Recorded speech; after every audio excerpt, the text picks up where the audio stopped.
Philadelphia is mourning the loss of one of its most recognizable voices, Pierre Robert, the legendary 93.3 WMMR radio host who spent more than 40 years shaping the city's rock identity. He was found dead at his home on October 29, 2025, at the age of 70. Police confirmed there was no sign of foul play, but the exact cause of death remains under investigation. Pierre's colleagues grew worried when he failed to show up for his regular midday shift, a rare occurrence for a man who had barely missed a day on air in 4 decades. When officers performed a welfare check, they discovered the heartbreaking news.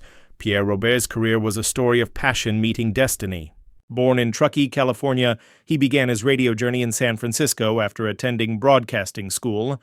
In 1981, when his station switched formats from rock to country, Pierre decided to start over, packing his life into his van and heading east to Philadelphia. At first, work was hard to find. He took a temporary job at a health food store on South Street, and it was there, in a chance encounter, that fate intervened. Pierre overheard a restaurant conversation about radio, introduced himself, and was offered a junior position in WMMR's music department. Within weeks, his personality behind the mic caught attention, and soon he was hosting overnight shifts, then mornings, and eventually the midday slot that would become his home for the next 40-plus years. Listeners knew him instantly by his signature greeting. "Greetings, citizens." It wasn't just a catchphrase, it was an invitation. His calm, kind-spirited voice felt like a friend in the room. Pierre believed that radio should uplift, not exploit. "I can't stand going for the lowest common denominator," he once said. Radio has the power to be an elevating force. Over the decades, he became the heart of WMMR. His shows Noontime Workforce Blocks, Pierre's Vinyl Cut, and his spontaneous artist interviews became daily rituals for Philadelphians. He was known for his shoulder-length hair, salt and pepper beard, and a mellow tone that defined local rock radio.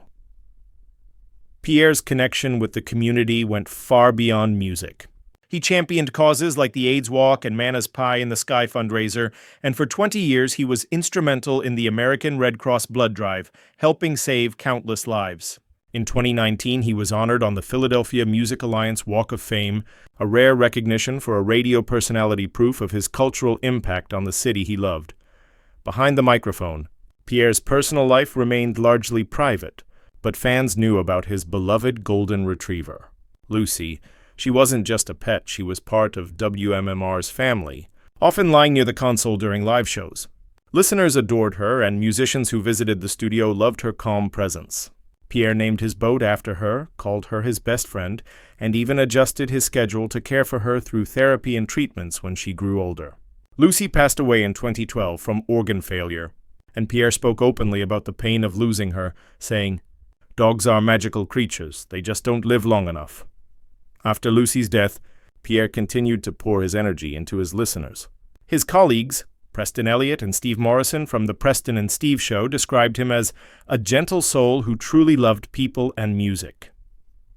Beasley Media Group, WMMR's parent company, called him a true radio icon, praising his unabashed love for music, his listeners, and the city. Musician and producer Ben Vaughn summed up the city's grief perfectly. Losing Pierre is a huge hit for Philly. He was out in the clubs, always supporting local bands, loyal to the city. He was the best.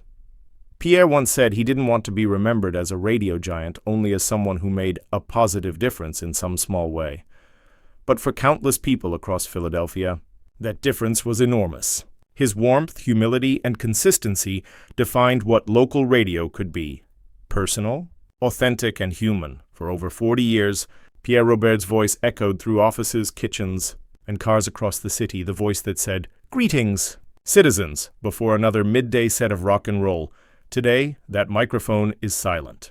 But his legacy, the laughter, the music, and the kindness continues to resonate through the city he helped define. Rest in peace, Pierre Robert. Philadelphia will never sound the same again.